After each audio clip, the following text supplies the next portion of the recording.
Welcome. My name is Michael Singer, and I'm the author of the New York Times best-selling book, The Untethered Soul. I'm meeting you today in Temple of the Universe, which has been a sanctuary for yoga for more than 40 years now. You will see I'm surrounded by the pictures of some great yoga masters, including my preceptor, Paramahansa Yogananda.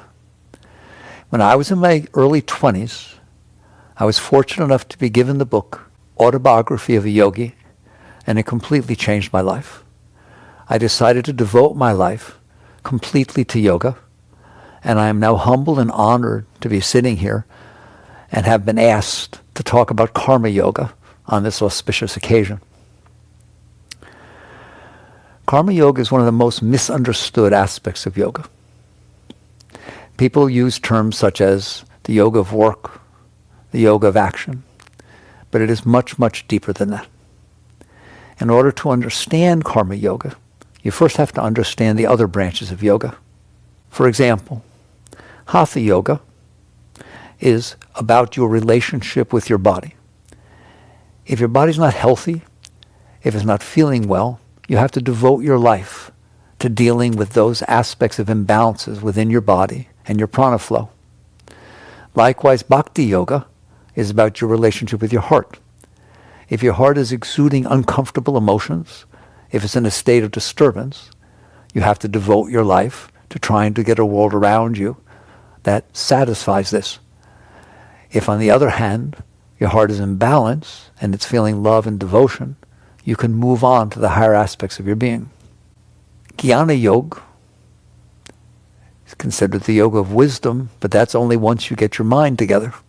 If your mind is exuding thoughts that are disturbing and uncomfortable, then again, you need to devote your life to creating situations that will make it more tolerable inside yourself.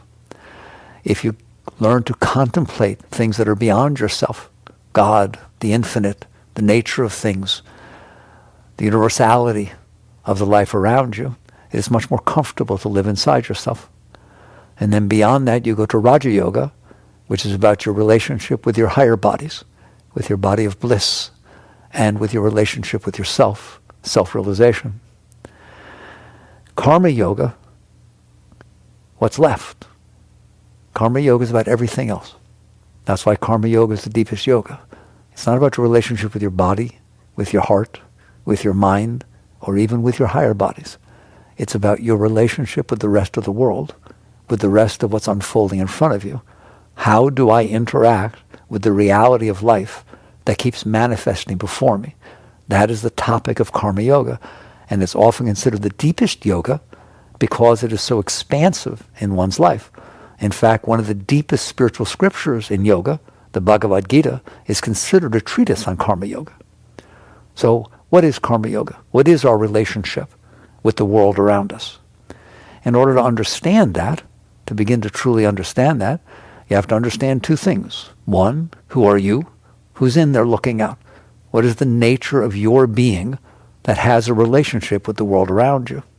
And the second is, what is the nature of the world outside of you? The first is actually quite simple. You are the one who's in there looking out. This is what the essence of witness consciousness, and Krishnamurti used to talk about objective observation. You are the indwelling being who looks out through your eyes, hears through your ears. You are the one who knows you have a body. You are the one that was in there when you were 6 years old, and when you looked in the mirror, you saw a 6-year-old's body. Now you see whatever age you are, and it will continue on. You are the consciousness, the awareness of being. You see the emotions that are coming up from your heart. You see the thoughts that are created in your mind. And ultimately you experience great love and sometimes bliss as you get deeper within yourself. It's all the same you. There's just one of you there. That's you. Well, what is the nature or the reality of the world outside of you? That is one of the most fascinating and beautiful topics. If you turn to science, they will tell you that 13.8 billion years ago, there was this big bang. And subsequent to that, there were these thick gases of hydrogen and helium that fused together based on gravity and built the universe as you know it. A wise person realizes that every single moment of their life, What is unfolding in front of them is the result of 13.8 billion years of the universe unfolding and evolving until it finally landed at their doorstep and presented the moment that's in front of them to them. So the world outside of you is not of your own making. The world outside of you belongs to science, belongs to God. It belongs to evolution. It belongs to cause and effect. It is indeed the moment in front of you. Took 13.8 billion years to get there. You can't call it your own. You didn't make it. You weren't even here. The other way to know that the world outside of you has absolutely nothing to do with you, it belongs to itself, is to realize that the moment in front of you is no different than the moment to your left, or the moment to your right, or the moment behind you, or the moment anywhere else in the universe. The universe is expressing itself everywhere. You're just seeing one particular moment, one particular point. You can't say that because it's the part that you see there's something special about it. It's just the part that you see. So a wise person comes to the point of realizing that they are inside looking out. What is outside is the result of creation. It is not theirs. It doesn't belong to them. It is just passing by, and they just happen to be seeing that moment. So karma yoga raises the deep question, what then is my relationship to the world that's unfolding in front of me? If it doesn't belong to me, and it doesn't, again, let's spend one more moment with that. If I picked you up out of the moment you're in and dropped you onto a street in Paris, then that would be the moment you see. Obviously, that moment was there before you got there. And if I take you away, the moment will be there after you leave. It has absolutely nothing to do with you. Eventually, a wise person realizes that is true of every moment. If I walk in a restaurant, that restaurant existed before I got there. It was going on. The people were there. Conversations were going on. Music was going on. Whatever food was going on. I then step in. I'm just seeing a moment that already exists. When I step out, the moment will keep going on. It doesn't belong to me.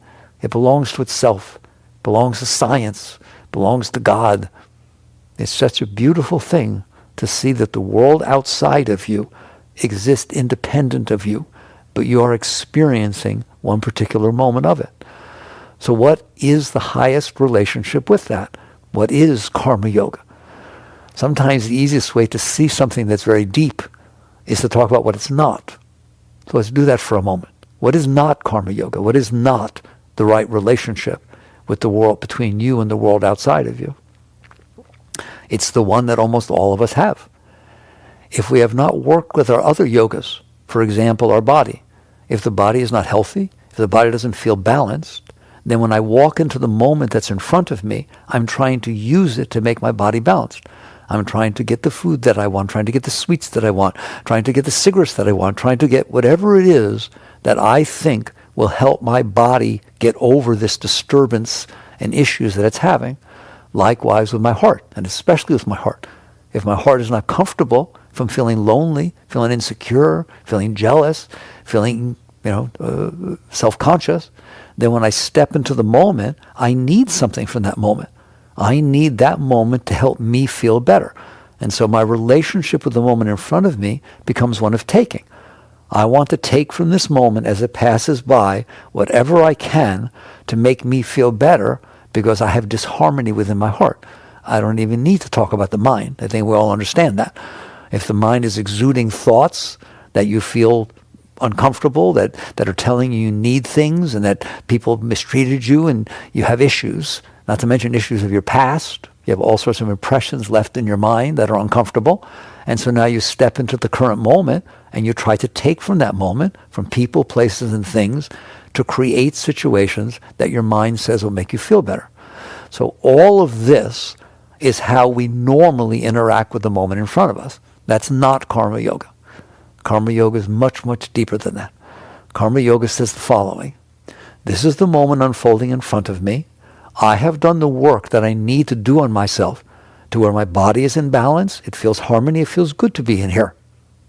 My heart is in balance. I feel love. I feel openness. I feel purity within my heart. I feel devotion. I feel that I can devote myself to something beyond myself. And my mind is still. My mind is quiet. My mind is in awe that the moment that's unfolding in front of me, that it's even there. It took 13.8 billion years for this moment to get here, no matter what the moment is. I'm not judging it. I'm in awe that it exists. It came from the stars. That's where it came from. It comes from the quantum fields. Just they're exuding these subatomic particles which get pulled together by fundamental forces which end up manifesting as the moment in front of me. It's like magic. So the one who's clear with mind is not having a problem with reality. They are in awe of reality. And so that's the starting position for a healthy mind. So all of a sudden I've stepped into the moment. I don't need anything from that moment. I'm not trying to take from it. I'm not trying to use it to solve the problems that I have inside of me. I am in awe and honored to be existing inside of the moment that God, the universe, has placed in front of me. It took it 13.8 billion years to get here, and it took me 13.8 billion years to get here. So the two are meant for each other. They match perfectly. There's a perfection there that eventually you'll realize is absolutely unbelievable. So when you step into the moment as a karma yogi, there's not a sense of needing anything from that moment. There's a sense of, can I serve? I'm honored that this moment is in front of me. What can I do to raise it so that as it passes in front of me, it's better off because it did? That is karma yoga. That state of being where you're not asking something from the moment, but you are just here present, seeing if you can serve the moment. That's called your dharma. That's the ultimate dharma. When Arjuna stood on that battlefield with Krishna, and Krishna told him what his dharma was, what he was supposed to be doing, because the moment presented itself to him, he was prepared and trained for it. Therefore, he should let go of himself and serve the moment that is presented to him. We're all on that battlefield. It's all that way.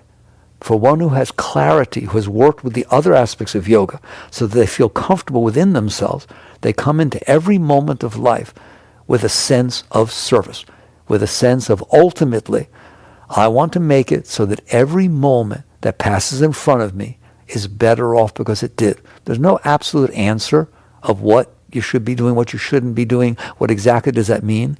It means that you are not trying to take from the moment to solve the problems that you did not yet solve within yourself. You do your work on yourself. That's yoga. That's all the different branches of yoga are about perfecting yourself so that you can stand in the presence of the world and serve it and be one with it. And ultimately, when your way becomes the way of the world, when you honor it so deeply, there's this merger, this oneness. They don't have to be separate. And that is the epitome and the ultimate of yoga. The question people ask, which is why they won't do this, is if I don't take from the moment that's passing by me, how will I end up with anything? How will I get anything? What will happen to me? If I actually honor the moment and its right to exist, and then try to see what is my part that I'm supposed to be doing with this, not to get something, but to serve, what will happen in my life? Will I get married? Will I have finances? Will I just be off living in a cave somewhere? So I devoted my life to that exact question. And the latest book I wrote is called The Surrender Experiment, My Journey into Life's Perfection, which takes on the question, if you were to let go every moment and willingly, open-heartedly serve what the universe unfolds in front of you, what would happen to you? Where would you end up? Life is a fascinating journey, and karma yoga is the essence of all of it. Thank you. It's nice sharing with you today.